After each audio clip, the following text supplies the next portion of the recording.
Avatar is full of complex and interesting characters. It's part of what makes Avatar such a fantastic series. There are a lot of hardships that a majority of the characters have to face. Some of the most tragic stories are those of Zuko and Azula, as well as Sokka and Katara. The main character of Aang in particular went through an enormous amount of adversity throughout the events of The Last Airbender. From learning about the Nation Genocide to losing Appa in the desert, it's crazy to think that Aang dealt with all this as a 12-year-old kid with such an optimistic attitude.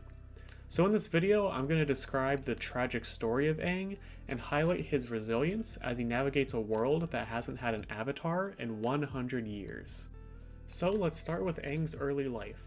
We do know quite a bit about Aang's early life around the time that he found out he was the Avatar. Traditionally, avatars don't find out about their avatarhood until they turn 16.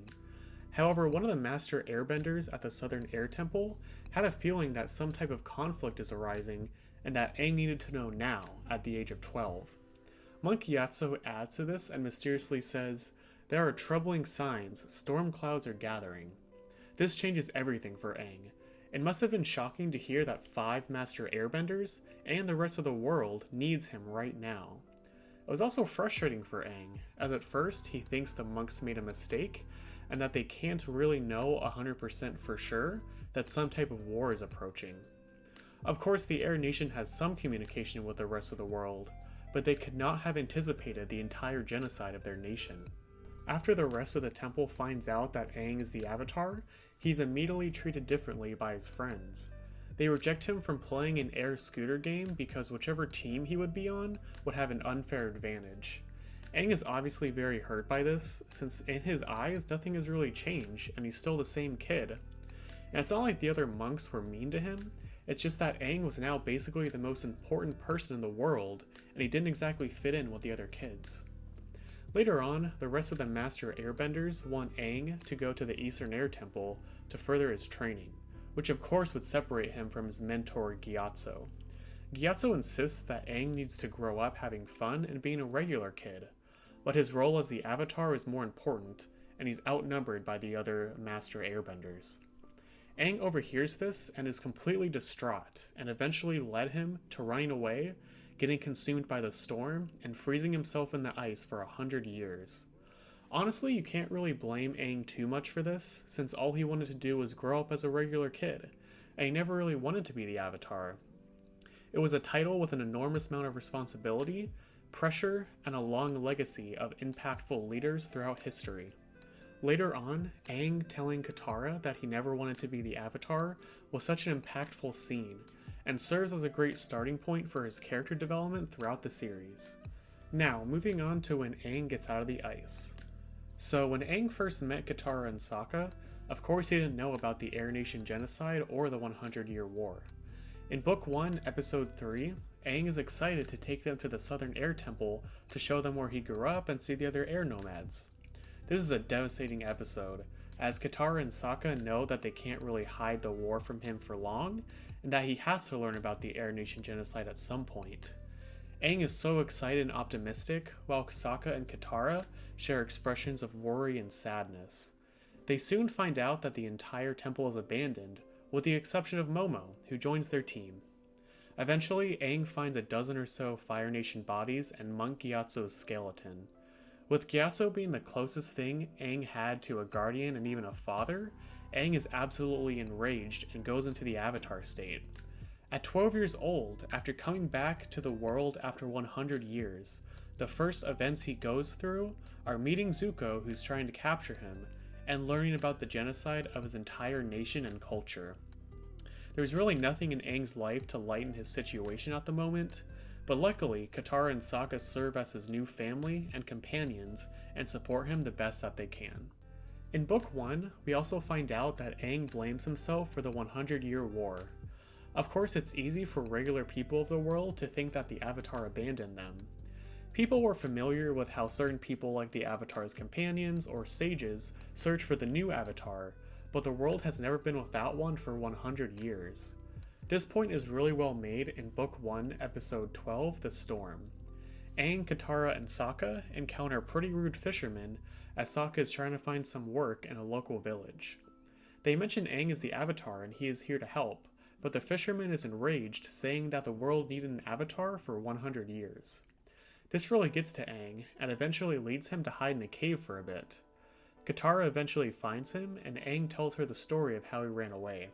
Aang explains that he feels like he turned his back on the world, and his decision to run away from the Southern Air Temple really did lead to the world having no defense against the Fire Nation. Aang thinks it was a selfish act to run away, but like I said previously, he came to the realization that he couldn't be a normal kid anymore, that he was going to be separated from Monk Gyatso. Luckily, later on, Aang is able to save the fisherman and Sokka from the bad storm that happened, which gives Aang some confidence that he does have the ability to help people and there is a place for him in the world. Moving on now. So even though Aang was a master airbender, he was never really prepared for an entire nation to try to hunt him down.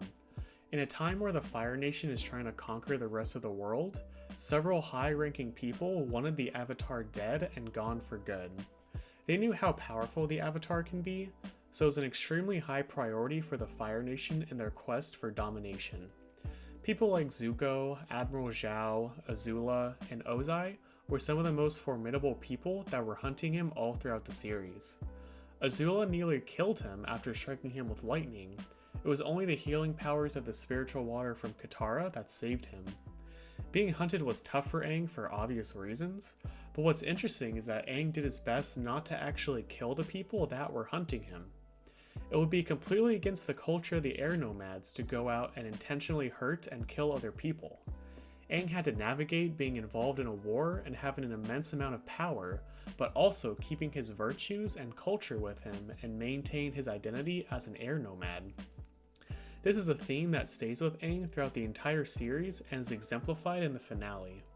Aang had the opportunity to kill Ozai while in the Avatar state, and even received advice from past Avatars that he should kill Ozai, but Aang holds true to his values and decides to take his bending away from him instead of killing him. Now, there are a few instances of people that Aang met who were trying to exploit his power as the Avatar. The most notable example of this is General Fong of the Earth Kingdom. Aang explains what the Avatar state is, but at the moment he can't really control it. General Fong, of course, has a devious plan of actually forcing the Avatar state out of him and using it to his advantage.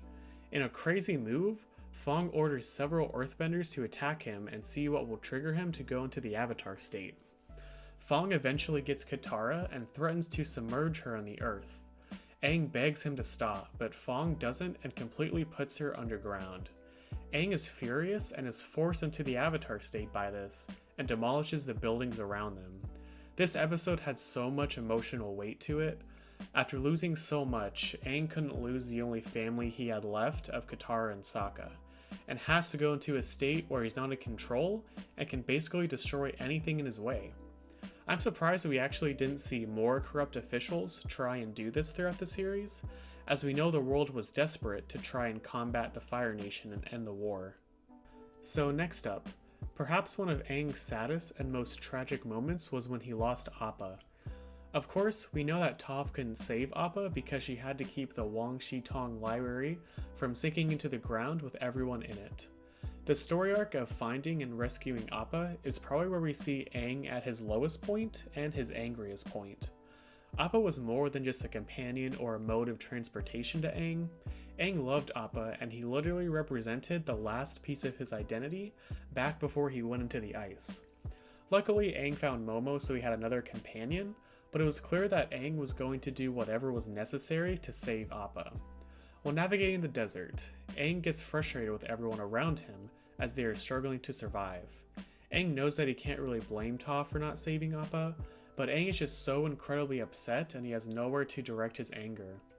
The rest of Team Avatar try their best to counsel Aang and help him out, but nobody can really relate to what he's going through. If Aang lost Appa for good, I think we would have seen a much darker version of Aang for the rest of the series. Lastly, another difficulty Aang had to continually deal with was the pressure of mastering all 4 elements in about a year and saving the world. It was an impossible task really. No Avatar that we know about has mastered all 4 elements in such a short time. On top of this, Aang didn't really have a guide or any sort of mentor on how to be an Avatar and what exactly his responsibilities should be.